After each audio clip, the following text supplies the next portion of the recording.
Salut à tous, aujourd'hui nous allons voir comment paramétrer un petit widget bien sympathique de Streamlabs. Je parle ici du widget StreamBoss. Si vous ne savez pas à quoi ça ressemble, voici un exemple. Lorsque vous paramétrez ce widget pour la première fois, eh bien le boss c'est vous. Vous êtes représenté par un petit icône avec une jauge de vie et le but du jeu est que vos viewers descendent les points de vie de votre boss jusque 0 en utilisant un ensemble de commandes qui donneront des dégâts, soit via un follow, via un abonnement ou en achetant des bits ou encore en faisant des dons. Ces 4 actions infligeront des dégâts à votre boss. Et vous pourrez aussi permettre à la personne qui incarne votre boss de se redonner des vies, on verra ça au niveau de la configuration.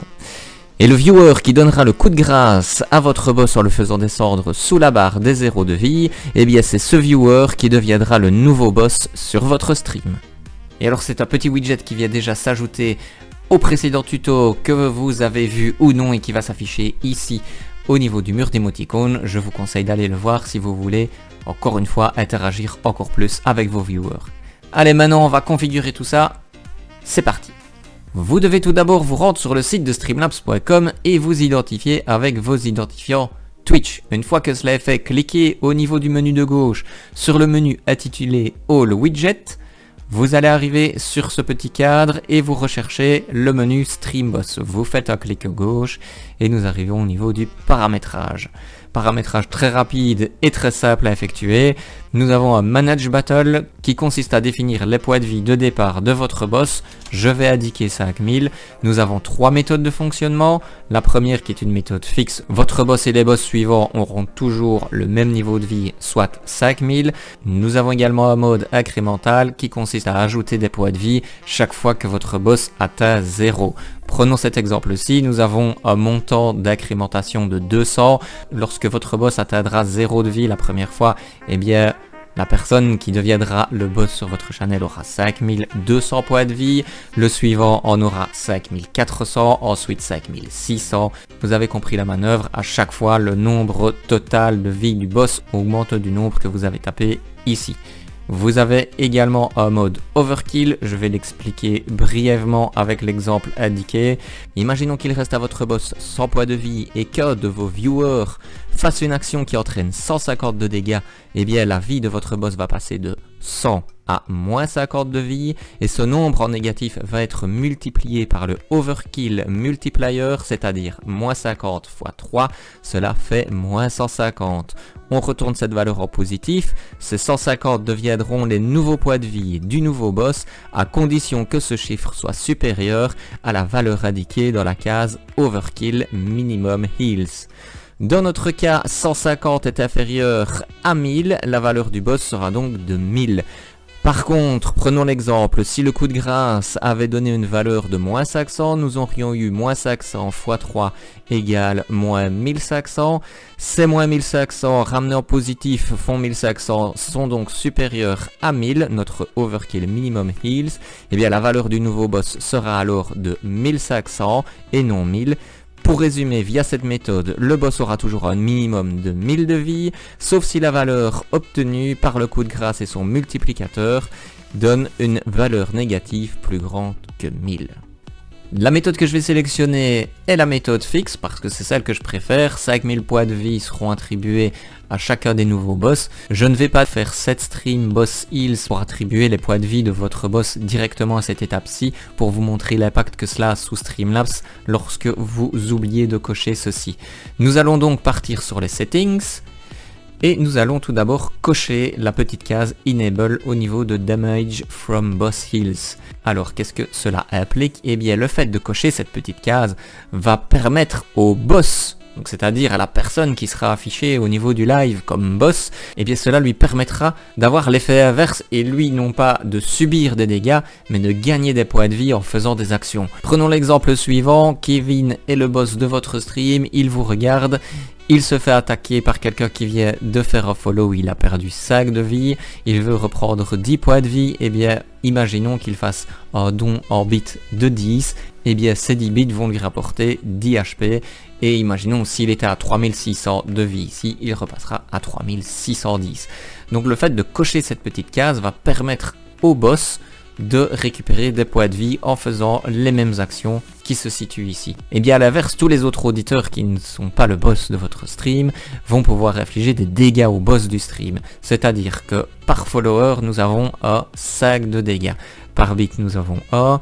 Par abonnement, nous avons un dégât de 300. Et par dollar de donation, nous avons des dégâts égaux à 200. Vous pouvez bien sûr changer comme vous le voulez toutes ces valeurs là, je vais les laisser comme ça. Nous avons un fait timer qui fera en sorte que ce petit affichage disparaîtrait après un certain nombre de secondes. Je vais laisser le fait time à 0 pour faire en sorte que l'affichage soit constant sur le live. Vous avez différents thèmes, vous avez un thème un peu futuriste, un thème sans image, vous avez également un thème slim, un thème curved et je préfère un petit affichage un petit peu plus discret en mode slim. Nous avons des animations, c'est-à-dire qu'à chaque fois que quelqu'un va effectuer une action par rapport au boss, eh bien le petit icône pourra soit trembler, soit faire des pulsations, à vous de tester. Je vais choisir l'animation de kill au niveau du shake, un petit tremblement. Vous pouvez rendre le fond transparent en cochant cette petite case et vous pouvez jouer sur les couleurs avec les menus qui sont ici, une couleur d'arrière-plan, une couleur au niveau du texte de vie, au niveau de la barre de vie et au niveau de l'arrière-plan de la barre de vie.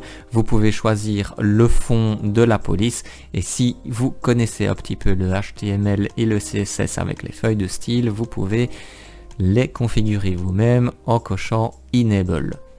À ce moment-ci, nous faisons Save Settings. Nous allons copier avec le bouton copie l'URL du widget et on se retrouve sous Streamlabs. Une fois qu'on est sous Streamlabs, on va rajouter une nouvelle source de type source du navigateur. On fait ajouter une source. Nous allons mettre StreamBoss et ajouter une source. Nous allons choisir une largeur de 400, une hauteur de 100 et au niveau de l'URL, nous allons coller l'URL que nous avons copié du site de Streamlabs. On fait terminer. On voit que le StreamBoss s'ajoute bien sur votre écran de superposition au niveau du jeu. Je vais l'agrandir volontairement juste pour l'exemple. Et nous avons donc Kevin avec pour le moment 3600 points de vie sur un total de 4800. Je vais maintenant faire un petit test au niveau du follow et en principe si tout va bien, notre boss devrait perdre 5 points de vie. Et vous voyez, rien ne se passe, il restera 3600 points. On revient sur le site de Streamlabs et nous revenons sur la partie Manage Battle que j'ai oublié volontairement pour vous montrer eh bien, que si vous oubliez de faire cette étape, eh bien, à ce moment-là, le lien sur Streamlabs OBS ne se fait pas correctement. Donc n'oubliez pas au niveau du Manage Battle de faire cette Stream Boss Heals. Voilà, on le voit tout de suite, on voit que la première personne à devenir le boss, c'est vous-même. Imadeus, HP 5000 sur 5000, c'est bien ce que j'ai défini. Au niveau des paramètres, on se retrouve sous Streamlabs et à présent, vu que j'ai coché la case Enable au niveau du paramétrage, je ne vais pas m'enlever des vies, mais je vais en récupérer en faisant une action. Par exemple, le test du follow où je vais récupérer 5 points de vie. Vous allez voir qu'un petit affichage va apparaître au niveau du HUD avec un petit plus 5. C'est parti. Voici le plus 5, je suis déjà à 5000 de vie, donc je ne vais pas aller au-delà. Je vais retourner au niveau de mes paramétrages. Je vais aller dans Settings et je vais décocher la case en sauvant pour vous montrer l'effet inverse et m'attribuer des points de dégâts. Nous allons faire maintenant un test d'abonnement. 300 points de vie, on voit bien l'affichage de moins 300, les vies passent à 4700 sur 5000. Et voilà, vous voyez maintenant un petit peu à quoi ça ressemble au niveau du StreamBot. C'est vraiment un widget très sympa qui permet de faire de l'interaction avec votre audience et de captiver votre audience de manière à ce qu'elle reste sur votre live. Et bien pour jouer avec ce petit système de bot, n'oubliez pas, une fois que votre bot arrive à 0, c'est la personne qui vous a kill, entre guillemets, qui vous a descendu à 0 point de vie, et bien c'est cette personne-là qui devient le nouveau boss du live. N'hésitez pas à mettre par exemple en texte déroulant un petit peu le fonctionnement de votre StreamBot. Si vous ne savez pas comment faire du texte déroulant, je vous renvoie à mon tuto qui va apparaître ici au-dessus à droite de l'écran pour faire en sorte qu'une petite banderole apparaisse au niveau de votre interface de jeu qui explique en quelques mots comment fonctionne ce StreamBot. Et voilà, on en a fini avec ce StreamBot. Si ce tuto vous a été utile et vous a aidé, n'hésitez pas à laisser un commentaire dans la description, à laisser un petit pouce bleu vers le haut et bien sûr à vous abonner pour les prochaines vidéos. D'ici là, portez-vous bien et ciao ciao.